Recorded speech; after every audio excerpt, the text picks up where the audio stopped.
Richard Lefebvre pour le cours 4B4. Ce qu'on va faire aujourd'hui, en réalité, c'est faire le tour des volumes topographiques dans Revit. Les volumes topographiques se trouvent ici dans Volume et Site et les différents éléments qu'on va voir ici. Fait que ce qu'on va regarder ensemble, c'est comment, dans les faits, créer un volume topographique soit par un esquisse, soit par un fichier AutoCAD, ou soit par un fichier Excel, un fichier de points CSV. Ça, il va y avoir vraiment seulement une petite présentation.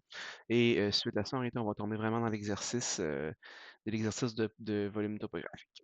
Fait que dans l'exercice qu'on va faire dans les faits, c'est qu'à partir des volumes topographiques, des solides topographiques qu'on va avoir fait, on va venir couper des volumes de fondation. Comment enlever des murs de fondation, des semelles, des dalles.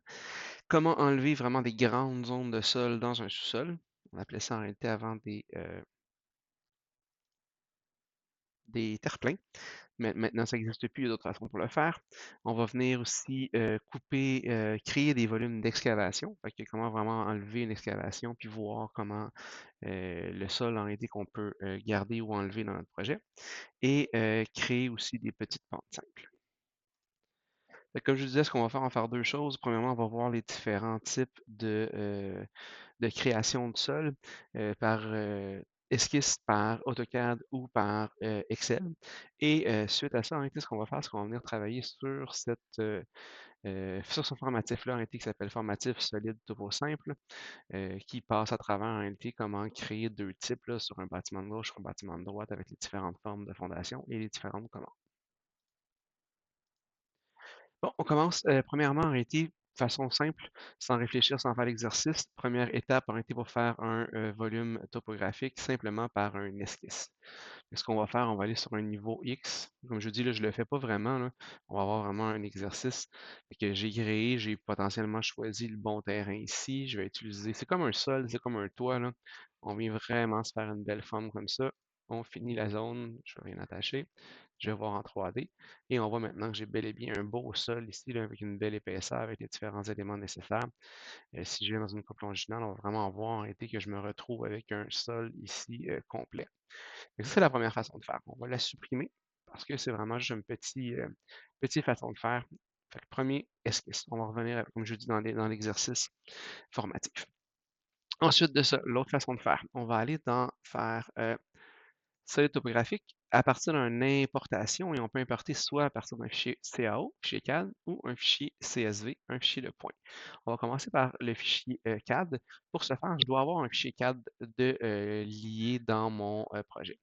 Fait que je vais venir faire insérer. Comme je dis, c'est peut-être des choses que vous ne ferez pas tout de suite, mais quand même, je voulais juste faire un petit aperçu. Fait que je vais faire insérer gestion des liens. Je vais aller dans format AutoCAD ici et je vais ajouter un fichier AutoCAD.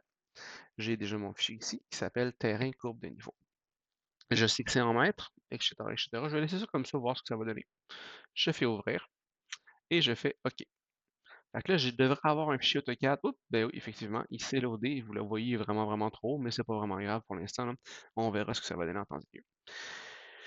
Fait que ce que je vais faire maintenant, je vais vraiment aller dans volume et site. Je vais aller faire volume topographique et à partir d'une importation, et je vais faire CAO.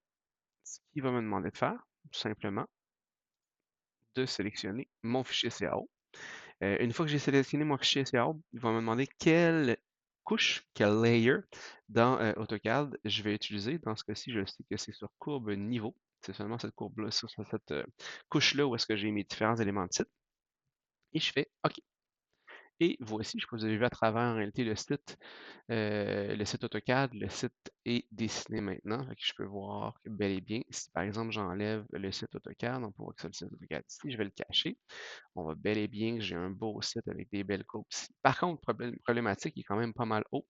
Je vais aller voir dans une coupe générale si je le verrais. Fait que je vais aller grossir ça vers le haut. Vraiment, vraiment haut, parce qu'il était très, très haut mon terrain.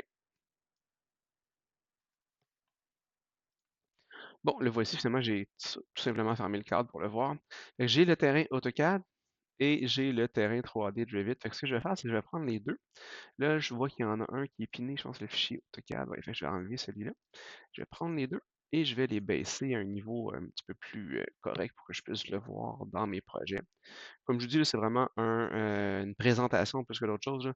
Fait que c'est normal si ça ne fonctionne pas parfait et autres encore.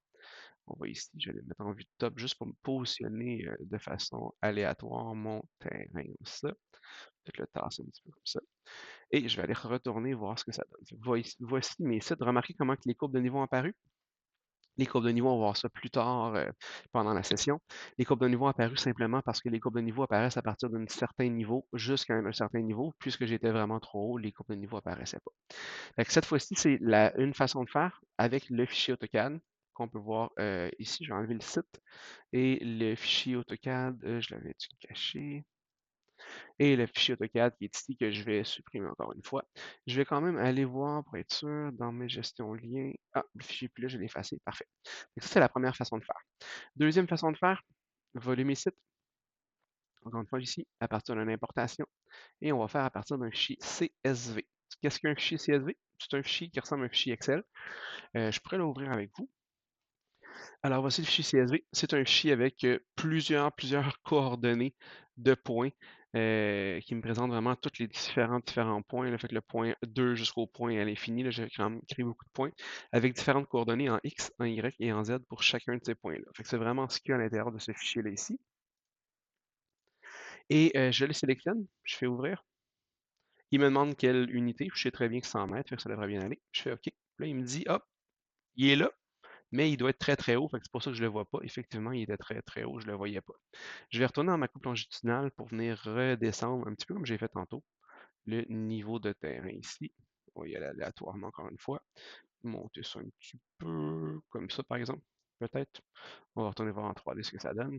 Et remarquez cette fois-ci encore une fois, les courbes de niveau sont apparues. Ils n'apparaissaient pas plus haut tantôt.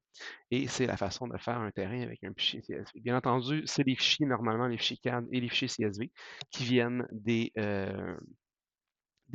arpenteurs. Alors maintenant, ce qu'on va faire, on passe en deuxième étape. Fait qu'on est rendu à 7 minutes. On passe à la deuxième étape, ce qui veut dire le formatif.